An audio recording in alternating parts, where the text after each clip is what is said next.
Good morning and welcome to Health Matters with the Medicine Center Pharmacy. I'm your pharmacist, Paul White. We're very glad you joined us. Before we begin, I'd like to thank our sponsors, Studio Arts and Glass and Genuine Appraisals and Liquidations. Today, Brad and I are broadcasting from our administrative offices, and our guests are Margaret DeLillo Story, Resiliency Consultant with Stark County Educational Service Center and Mental Health Counselor at Perry Local School District, along with Christine Haymond, retired educator and resiliency consultant with Stark County Educational Service Center. Good morning, Margaret and Christine, and welcome to the show. Good morning. The worldwide pandemic, along with the accompanying changes in society, has been a source of unexpected stress and adversity for many people. During this stressful time, many of us have relied on resiliency to help us get through and overcome hardship. But resilience is not something we're born with. It is as unique as our genetic makeup, which is why we all respond to stress and life's problems differently. This morning, we're going to talk with Margaret and Christine and learn how we strengthen our resilience, how we can build resilience to plan for future times of crisis, and how we can support our children and grandchildren to nurture resiliency. We'd like to remind our listeners that today's program is also available on our podcast. You can download that from the App Store on your mobile phone using your favorite podcast app. Just look for Health Matters with the Medicine Center Pharmacy, and you can listen to any of our programs, and please subscribe. So, Margaret, welcome back to the show. We are happy to have you today. Please tell our listeners a little bit about yourself and your background. Thank you for having us again, Paul. My name is Margaret DeLillo Story. I'm currently the District Mental Health and Wellness Counselor for the Perry Local School System, and working with my speaking partner in our Trauma and Resiliency Education collaboration as resiliency coaches for our districts and actually our Stark County community and businesses. So Christine and I do a whole lot of teaching and training and how to continue to promote. We use the word resiliency, and Chris will explain a bit more about that, what it is and what it is not.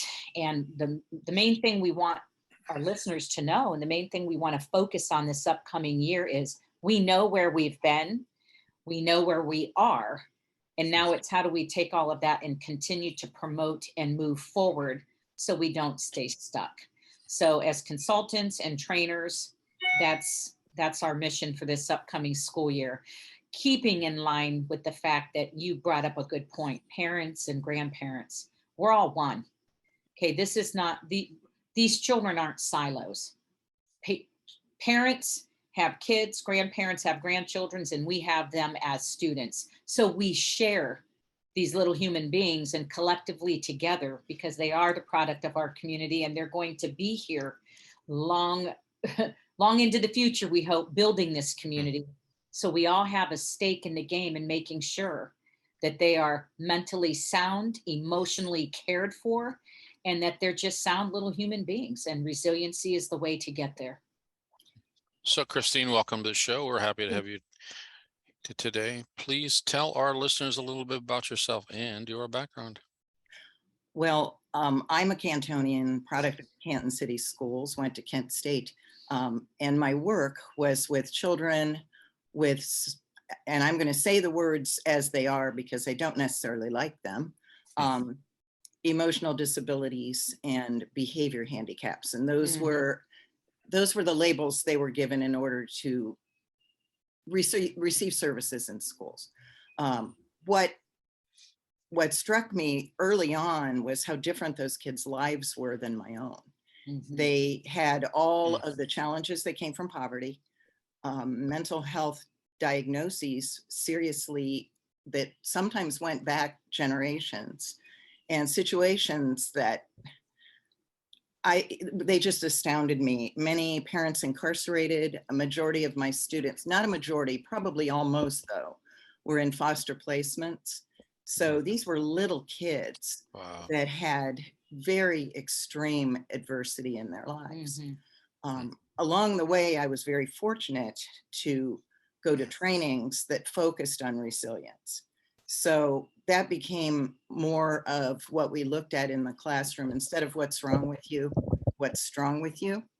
And there's just a lot, and I'll tell you, there's a lot of research out there, and we don't really talk a lot about the research when we're talking to teachers, this is people work.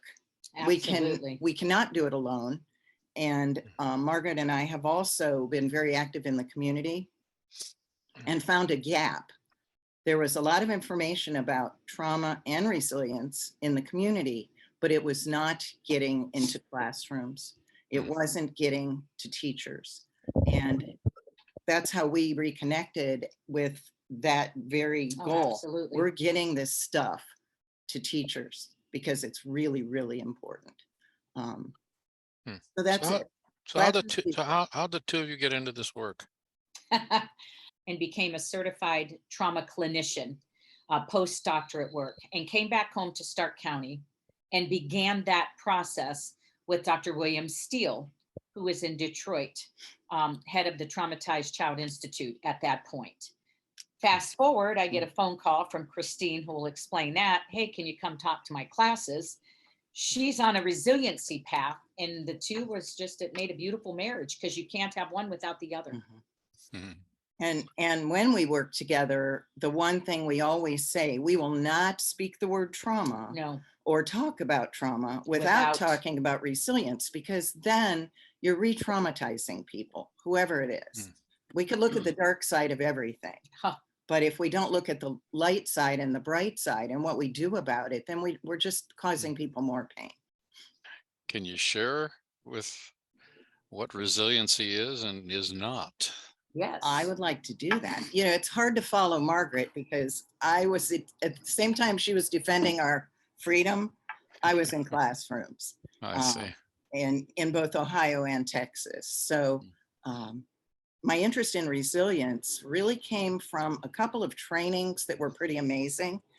And one was about a resilience program that was being done in Ohio prisons when Governor Taft was governor, and his wife, Hope Taft, had taken this program into the Ohio prisons. So I like to say I spent time in prison, and that's where I learned about resilience. Tell you what it's not first, because my concern, it's become a little bit of a buzzword nowadays, and buzzwords to me are dangerous because they're very shallow. It is not bouncing back. And many, many times you're going to hear people say, well, that's bounce back. Humans don't bounce. You know, resilience is a process. And if we've learned nothing else in this pandemic, it's that we are all resilient in different ways. Resilience is about making meaning of situations, either adverse situations, good situations, but taking what happens to you and helping it kind of work for you. It requires a lot of self-awareness. And I'm also going to give you a few words. Resilience is about having insight, taking initiative. When something goes wrong, what do I do about it? Instead of kind of just curling up and just, you know, doing nothing and feeling sorry for yourself. It's about healthy relationships. And I think the word healthy is really, really important there. Cultivating healthy relationships, connecting with people who bring out the best in you instead of the beast in you. It's about creativity, doing something creative with your pain and with your adversity. It is really, it's an action. Resilience is an action. It's not just something we're born with. Although we are born with the capacity, we are all born with the capacity for resilience. The more we understand it, we can take an active part in fostering our own resilience and seeing it in others as well. Sometimes life is like quicksand. We don't bounce. You know, we move a little bit at a time and try to get out of that quicksand and find the people in our world who will help pull us out of that quicksand. Right. Very, very interesting. Okay, fellas and ladies and everybody listening, it is time for our first break. You're listening to Health Matters with the Medicine Center Pharmacy. Welcome back to Health Matters with the Medicine Center Pharmacy. Did you know we offer free prescription delivery? Call your Medicine Center Pharmacy to learn about the prescription delivery program. All right. As pharmacists, we're primarily concerned with health and wellness. But I read a definition of resiliency that says resiliency sustains your health and well-being in circumstances that make others sick. Would either of you comment on that definition? There's a lot of research. This is, I think, fascinating because it's updated. It keeps moving. It's new and new. There's a lot of neuroscience about resilience, and especially the limbic system and stress hormones. And if you just think of yourself, how often we are go, go, go. I have to do this. I have to do that. Look at my calendar. There's nothing left on my calendar. I can't miss this meeting. That person called me, blah, blah, blah, blah, blah. I think we've all felt that. You mean this week? Oh, wait. Exactly. Well, about the last hour. Every day? And lo and behold, we get sick. Right. Yeah. And, you know, unfortunately or fortunately, that's our body telling us, you know what, I'm mad at you. So stop.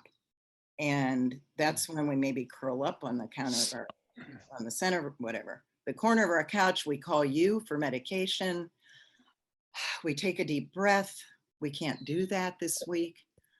So there's a huge mind-body connection with resilience. And when you take a look at, you know, to the point of it can make you sick, there's a lot that goes into play with that too, Brad. You know, when we're sick, we take medication, and like any antibiotic, and we're all guilty of it.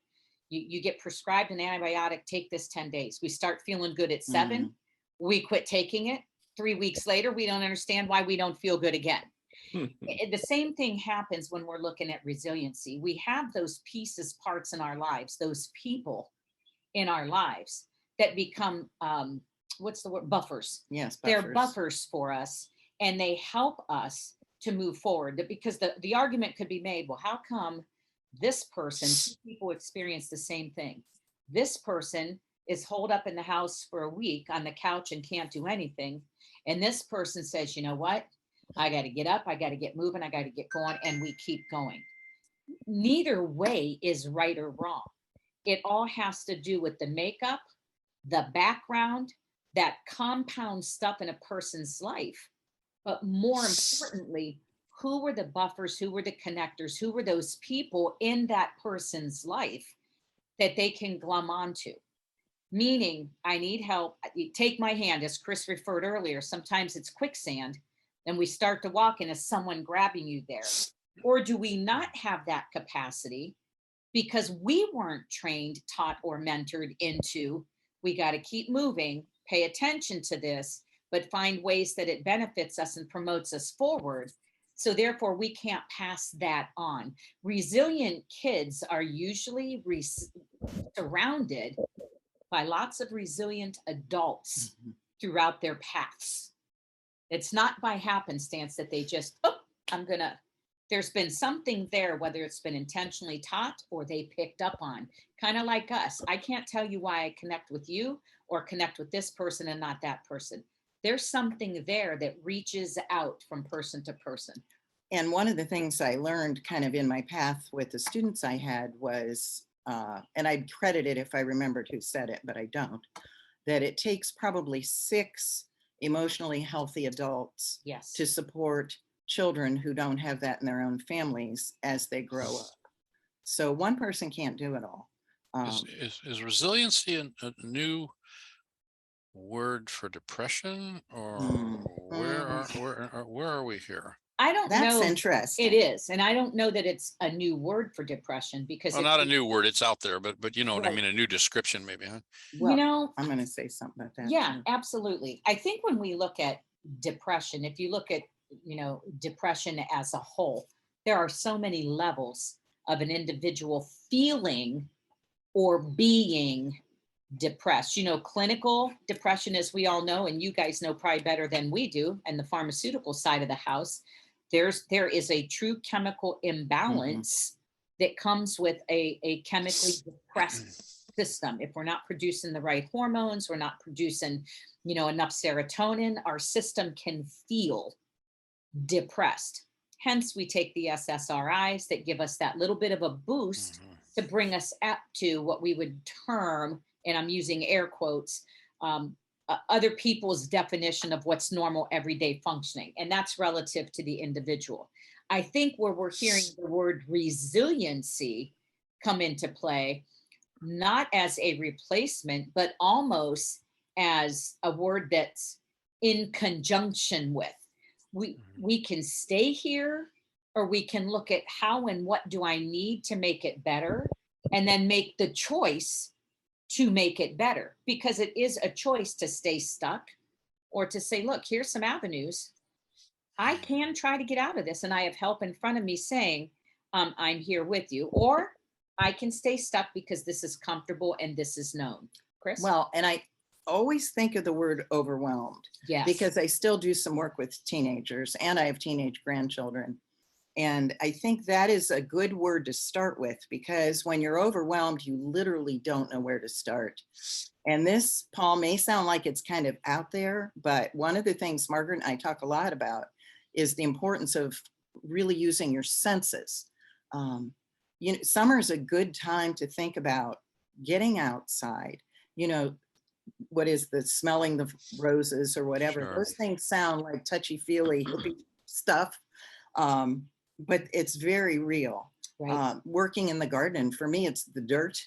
And actually I like nature. Open my windows, I need to hear the birds in the morning. And that probably sounds really simple, but life has kind of shut us in. And Right. there are schools and schoolrooms and classrooms that don't have windows. And we won't even get into the safety thing. That's another whole thing. But we have to become aware of how important our senses are. I like food. You like food. It's because that's one of the senses that makes us feel alive and helps us be resilient. So maybe the first thing you can do if you're really starting to feel overwhelmed is key in on one of those senses. I had a friend who was a therapist, and she said that is one of the first things she does with her clients. 1 week, all you're going to do is listen to things. Another week, be aware of the fragrances in your life.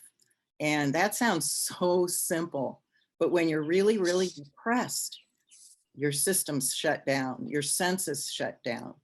And chemical intervention is wonderful. I speak from my family situation, my family history. You can have depression in your genetics and still work very, very hard to be aware of what you do about it and the choices. Thank you for saying choices you make, because there's always a choice you can make to make it better when you're overwhelmed. Well, some of the simple things about life, like going outside in the morning and yes, getting the sunshine, or like you say, the flowers, smelling the flowers. Yeah. It just, to me, it's very pleasurable just to step outside, open the door, whatever. I mean, look at the wonder. I mean, it's hot, okay, but look at the wonderful weather we're having. Endorphins. You spoke Yes. pleasure. And that's what those senses do. They awaken our endorphins. Right. And they're supposed to. And that's what keeps us emotionally healthy and resilient. Okay, I've lengthened this question. Sorry, Brad. Oh, no, It's okay, because we're at the news time. So why don't you take us out, and we'll be back, and we'll hit because the next topic is going to be, I think, very important for our listeners. Okay. Oh, thank you, Brad. Thank you, Paul. Okay. You're listening to Health Matters with the Medicine Center Pharmacy. I'm your host and pharmacist, Paul White. This morning, Brad and I are talking with Margaret DeLillo Story and Christina Haymond. Too many words, Case. Sorry, guys. From Stark County Educational Service Center. We have a lot more to cover this morning, so we'll be back in a few minutes. Welcome back to Health Matters with the Medicine Center Pharmacy. And it's up to Brad now, I think. All right, so we got a big one now. So we all manage our stress and anxiety in different ways, and sometimes we do it well, and sometimes we don't. So how do we recognize and accept that maybe one family's member way of coping may be completely different than another one, or even a work colleague or a school friend or anybody? Ooh, that's a tricky one. We're both in families, So I think you did state a key word there, Brad, and that's acceptance. And part of that is in terms of recognizing and realizing we're not all going to handle things in the same way. Where we have to be diligent is if the coping mechanisms or techniques being used to handle the sense of I feel overwhelmed become toxic to the individual, that's where we have to step in and say, this is not working, i.e. excessive gambling, drinking, things that can cause them further harm is not stress relief for them or anyone around them.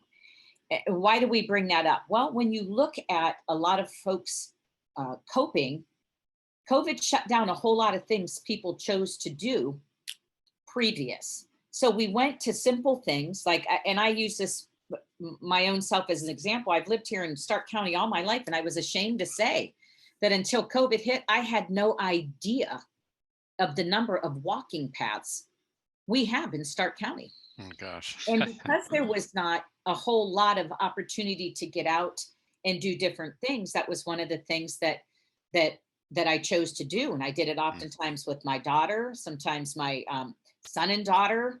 You know, we would go outside and we'd try a different path. And it was like, I didn't even know this one existed. Well, now it became such a part of my life that I walk daily, or close to daily. There may be a week I miss a day. But we have to look at what are these things that we choose and then why. And what we mean by that is some bad habits can be systemic, i.e., let's just use the overarching alcoholism. Okay. If that's generational, where it's a coping skill. Well, absolutely, that this is a coping skill, but it didn't affect this person, but it's gravely affected this person. There has to be intervention to say, I understand the what and why. I even understand how you would arrive at the decision that this is okay. What's not okay right now is there is nothing about this that is helping you to get better. In fact, it's compounding your stress and making other things in your life not any more healthy. And I'd like to jump in there Yeah. because we all have families. And if you have a family and you don't have drama, you are not living on this earth. You know, interpersonal relationships are right. They're the greatest blessing and the greatest curse of being human. You know that.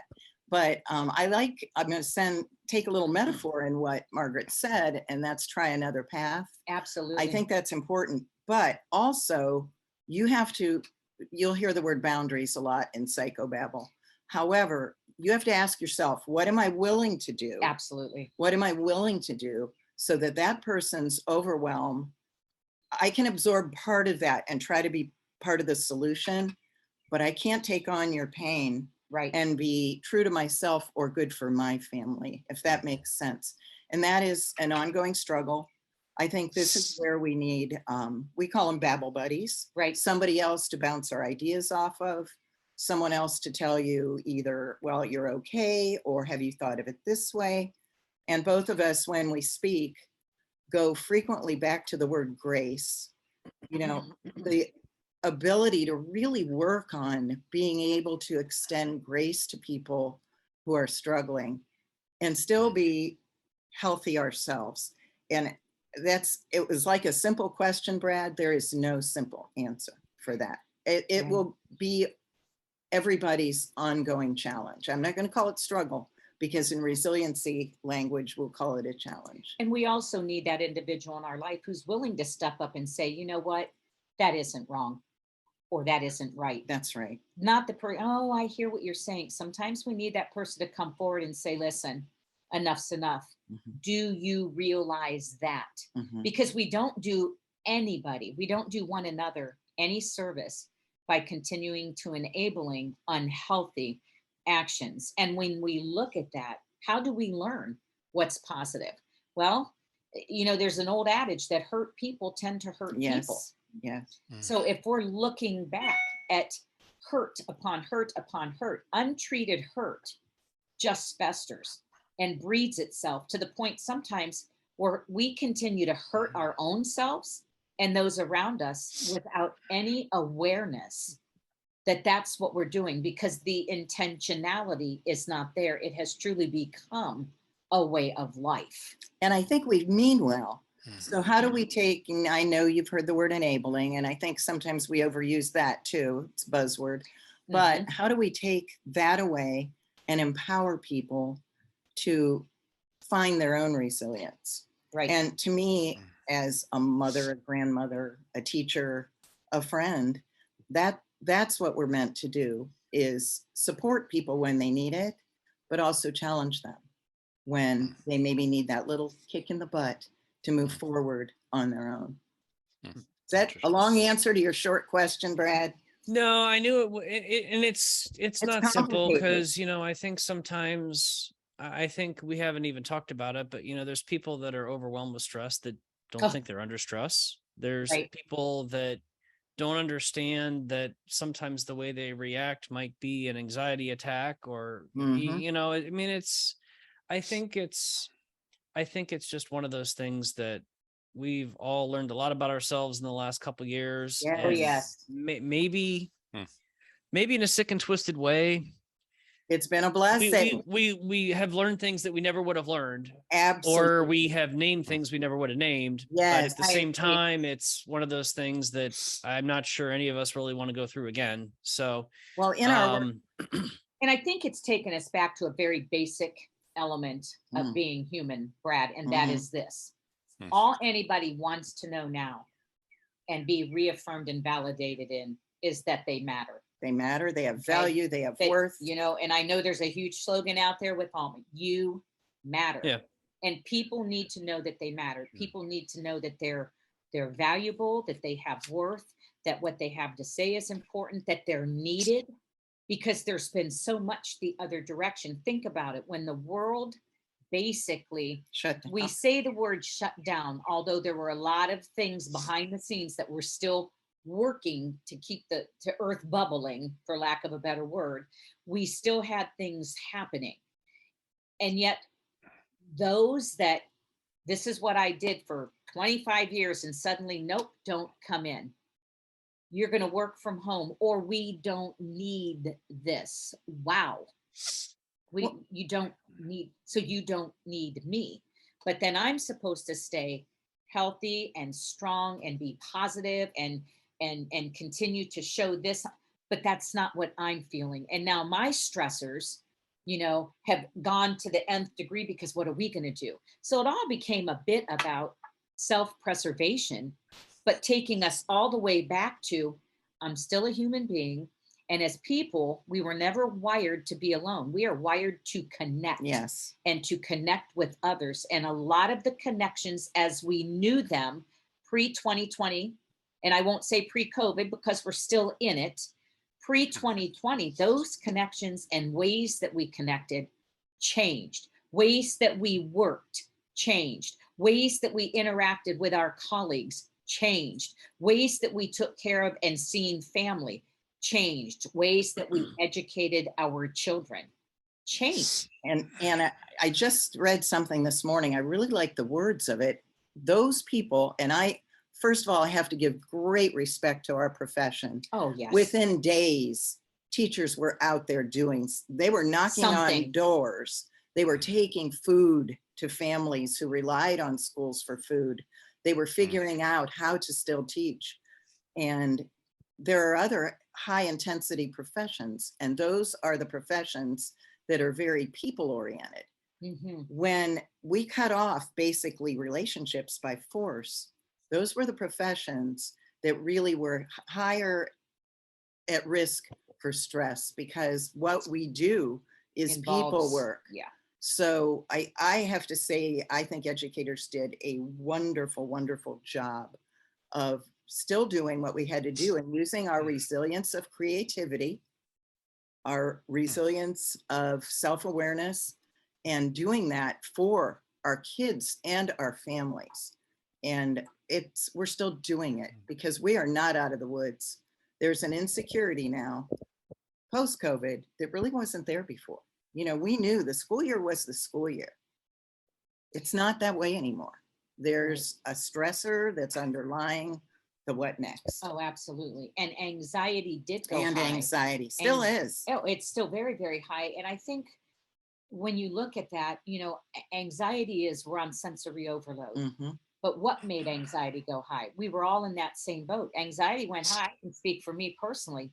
When I have to figure out a way, telehealth, Ugh, to do what I do now, but on a computer, and I'm a techno dummy. we both are. You So know, hi, you guys. We're glad to see You've you. done well today. We Thank learned you. that. See, I that was grew up- something we learned. Without the age, Right. computer. I grew up talking face to face. I grew up writing. I grew up addressing Yes. envelopes, writing checks, making calls on a phone. Imagine that. And Checks. knocking on a door, going to somebody's house. And now you're saying, I need you to plug in, log Mhm. into this, do that. I don't understand the lingo.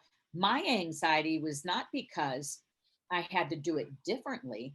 It was because I didn't personally know how to navigate the technology that was making it different. I can talk through a computer screen. I can, manage a digital whatever.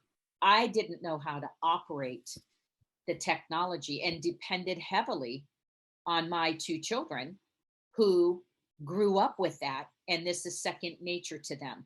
So I realized for me, my anxiety was not about what I needed to do. It was about my own ineptness and how do I do it? But listen to what you just said. Yeah, You listened to somebody else, relationships. Had to. You took initiative. had to. See, that's what I'm saying. All of those things are folded into our capacity to be, be resilient. Because, she wasn't crying. Well, she might've been swearing. I was doing a lot. But she knew that there was a way to do it. And those are how we honor our resilience. Okay. Being problem solvers, Yes. figuring. We're things gonna out. have to take a final break here, ladies. All right. I love what we're talking about. We'll be back in a few minutes. Thank you. Thanks for joining us. And let's get back to the final segment of the show. All right, ladies. Let's talk about, you talked about a lot of things for support. What can we do to support our educators in order for them to continue to support and educate the children within our community? I have to tell you, that would be a whole hour. Maybe we need to come back. Seriously. Wow. Yeah. Yeah, that's big. I'm going to say something as a senior citizen. And I want to say I'm kind of proud of that, because I learned somewhere along the line that our kids have a lot of olders, but not a lot of elders. And the elders in the tribes, we hold the wisdom. So in looking at back at my career with kids, but also as a grandmother, we have to teach kids to handle disappointments and be flexible. And that is probably a life skill that they will always need. I think, well, Margaret can tell you that we share a concern about our educators Oh, absolutely. having to be maybe too flexible and handle change in a time when they would be very, very comfortable with stability and Mhm. staying where they are. There's a lot of changes. People are moving around in districts and classrooms, and that just ramps up anxiety because you don't know who your people are. And I think that's another thing we talk about. You have to know you don't do this alone.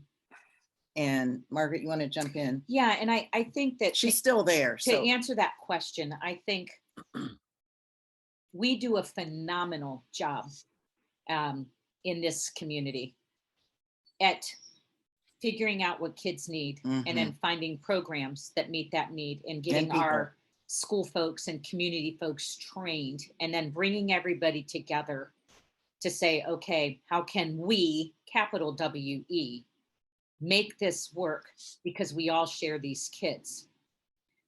What I think we can always improve on is putting equal the amount of time and thought into how can we continue and what is needed to support those that are supporting the kids. and that's what we're doing. Be it our educators, our administrators, we can never, ever dismiss anybody who works in the field, our custodians who Oh, keep that amen. building sanitary, The our cooks. cafeteria workers who feed these children, our secretaries who run the school. You know, they know everything about everything and offer so much to all of us because they see a different part of the student that we do not. So when we look at what can we build to continue to support, we also have to be included in what do our educators need? Really need. Our teachers no longer just come in and teach Mm-mm. their subject of training. For in other words, a math teacher no longer just comes in and teaches math. A science teacher doesn't just come in and teach math. Our cafeteria workers don't just come in and serve food on a tray. They know these kids. They become a confidant. They become the person that they want to go to and have that conversation with or tell that horrible thing going on to. They eat 2 meals a day at the school. So our educators have become, you know, parents, educational parents, so to And speak. nurses. And I use that as an example. I counted on knowing and loving the fact that my kids as educators knew my kids. I may not liked every single thing my kids told them, but I absolutely loved knowing that they knew my kids beyond that's a student in my class.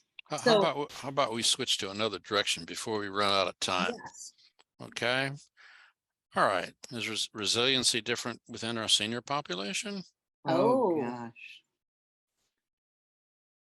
I think it's easy to forget our senior our population. senior population. And maybe that's my last comment. I should have, if I knew you were going to ask that, Paul, I'd have saved it. I'm just, I don't want It's- to run out of it's time.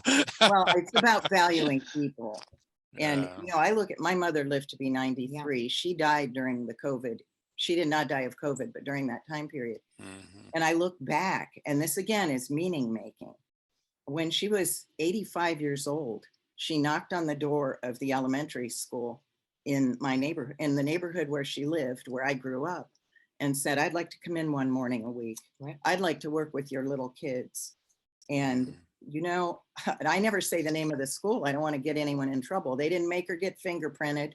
They didn't have her jump through all the hoops.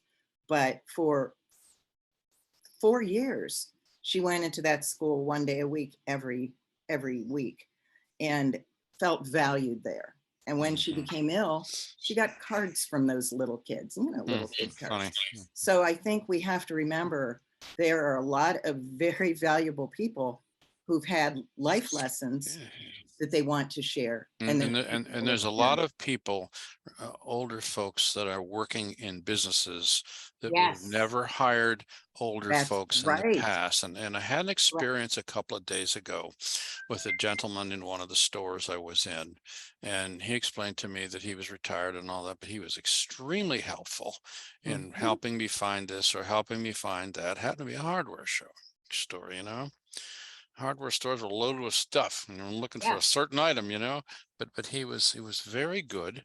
And I run into this in many places now. I mean, look at 2 years ago, nobody would have hired these You're right. people, you know, and they're valuable people. Oh, with, you know, age is relevant anymore, you know, Yeah. irrelevant because we look at the wisdom, as was spoken earlier, that comes with our senior citizen population, their experience. They still have so much to give and want to give. And I think, again, was that a blessing in disguise that come from having to learn how do we reconnect with and stay in tune with our senior citizen population? Because if we remember at COVID's beginning, they were the most at risk. They died. Is what was put out. And we had to find different ways to connect with them, take care of them, keep them interested and moving and going so they didn't just sit in behind four walls. And to your point, now here we are. And that's the population that wants to work and is working. And doesn't run to the computer to find out what you need. They take care of you. One thing that I say to the young people I still work with, and maybe this is homework, okay, for people out there. I always ask them, who is the oldest person in your family? And sometimes it's an auntie, sometimes it's a grandma. And I really encourage them, go and ask that person questions. How was the world when they grew up? What did they learn? What did they want for you? And I've always been amazed because the kids are like, "Oh, okay, yes, You know, I'll do that." I regret the fact that I never talked to Oh, my father about World War oh, II and what don't he I did too? and all that. Yes, And what yes. happened before the war and Oh, just all the stuff. the depression. I mean, that's true history. It Okay. is true history and it's Yeah. lost history if we Yeah. don't teach our kids to ask the questions and connect Yeah. with their elders. Absolutely. Hmm. That's the best education. They're the best history books around, and they're living history books. We still can access that information and hear firsthand accounts. Just like, I hope 50 years from now, our children are sharing the experience of what they remember at 25 and 26 of COVID. Wow, we Mm. didn't get to do this, this, this, to Yeah. continue to share and share those lessons and Mm. how things changed. But then some of the Mm. changes weren't all bad.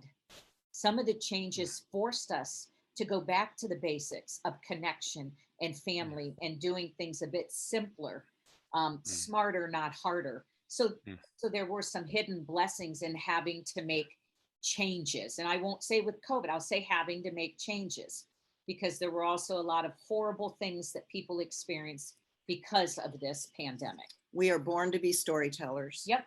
So And there's resilient there's storytellers. resilience in all of our stories, and we have to honor each other, our stories, certainly our community. And Oh, we are yes. so grateful that you gave us the opportunity to be part of your story today. Guess what? We're out of time. How's that?